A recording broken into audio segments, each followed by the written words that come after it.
Hola, hola. My name is Ramon, cosmetic formulator, esthetician, beauty guru. You can see we're playing around with some lights just because today's video is a little bit different. I'm going to be doing a foundation review and I wanted to just bring some new lights. We're going to play around with some new camera work and stuff so you can really see what this looks like on the skin, all the texture and stuff and whatnot. And obviously, as I mentioned, we're talking about foundation. Today specifically, the new launch from Nars. This is their light reflecting foundation. 2022 is going to be the year where I get more into color cosmetics, get more into makeup, which I love makeup. It's just, I feel like my content is 90% skincare, 10% Fenty. But we're gonna change that up this year. So let me know down below in the comments what you think about the lighting. Today we're doing a full day wear test where I test this out to see how it wears, how it looks, how it lasts on oily skin. So the tea with this is the new launch from Nars. This is a foundation. I specifically have the shade Vanuatu M3.5. And so with this, when I went to get in the boutique here in Covent Garden, they wanted this to combine skincare with makeup. This is a very like skincare focused, skincare geared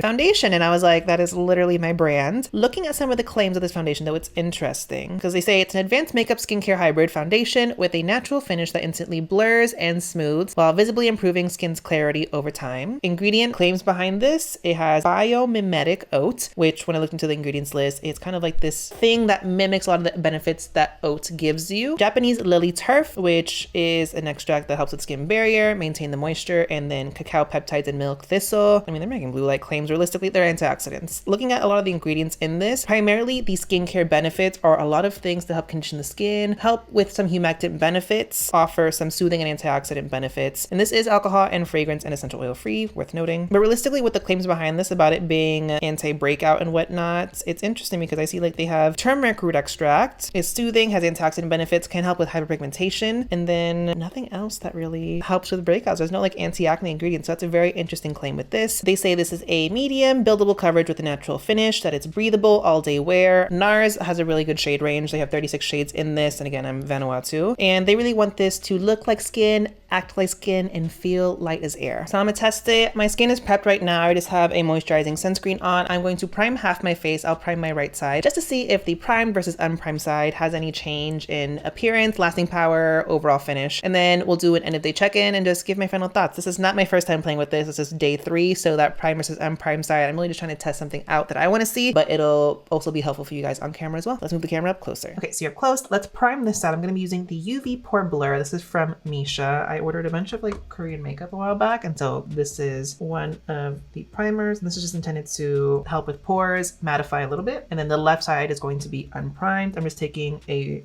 dry beauty blender to just press that in. I'll explain at the end of the video when I do the end of day recap why I'm doing this. But again, this is not my first time playing with this. And I just want to see what this does. Okay, so unprimed, primed. Let's go in with applying. I'm gonna shake this up real quick. Just make sure all the pigments are dispersed. First of all, the pumps are a little bit, but you only need a pump of this. It's not a very runny formulation, which is very interesting to note. I'll be taking a Morphe M510. Let's just buff it out. Let's go on the unprimed side first.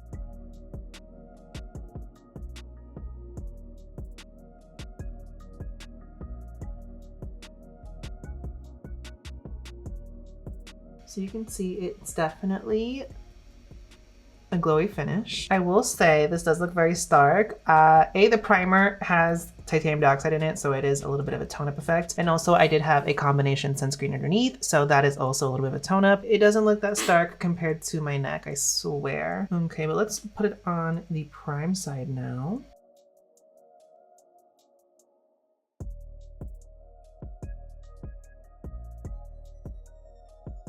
So you can see even on the prime side, there's a lot of gloss, a lot of glow to this. I actually really wanted to get this because Susan Yara posted a story on her Instagram and her skin just looks so glowy. And I was like, what is that? She's like, it's a new Nars foundation. And since then I've posted my own story, which I'll put up here on screen. And it looks so good on camera. So I was very excited to like obviously get it, try it out, review it. But Susan and I have very different skin types. And they're both very glowy. I'm gonna do the rest of my face. I will be setting this, so don't worry, but I'll also show you what that looks like. First, I'll be taking the Fenty concealer in 270. I look so wet. I swear this looked a lot better than our store.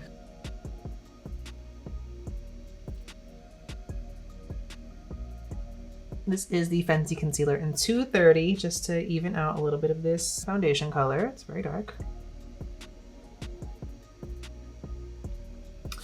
I always like to finger blend my under eyes right before I set them, just because it kind of melts everything with skin. Starts helping to like remove excess product. I want to blot my face before I set it just because there's a lot of shine going on and I don't want that. I'm going in with Ginger right now in the Radiant Longwear Concealer. Look at how cute this is. Just to spot conceal real quick. I have a little bit of a breakout situation there I want to cover. I'm gonna let that cook for a few seconds before stippling that in to blend it. And see how that blends in. Normally Ginger is my color, so the fact that this foundation is so dark, I don't understand. And I think it's the sunscreen underneath it. It does have titanium in it, and we're doing a very, very stark, harsh light, because on other videos we filmed, it doesn't look this drastic. It matches my neck fairly well. So we're gonna do a light set and then go in with an actual like set. So with the light set, I'm taking a little fluffy brush. This is a Morphe. Oh no, the name rhymed off on it. And I'm just pressing powder where I want to prevent some creases. So my under eyes, obviously. Okay, and then with an actual powder puff, this is one of the Laura Mercier ones, I'm going to press the powder into that, and then we're going to work that into the actual puff, and then we're going to press that in.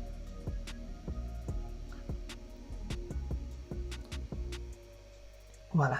Okay, so that's set, it's good. I'm gonna do the rest of my face by basically just bronzing, sculpting, and then that'll be it for today. And for that, I'm taking the Fenty Stalk'r bronzer and the Fenty sculpting brush. I'm gonna be real honest, I love e.l.f. brushes for everything, but this Fenty sculpting brush, so nice. I love the shape of this for bronzing. It's like the shape hugs the cheek, but then the dome shape of it helps like blend things out and diffuse them nicely.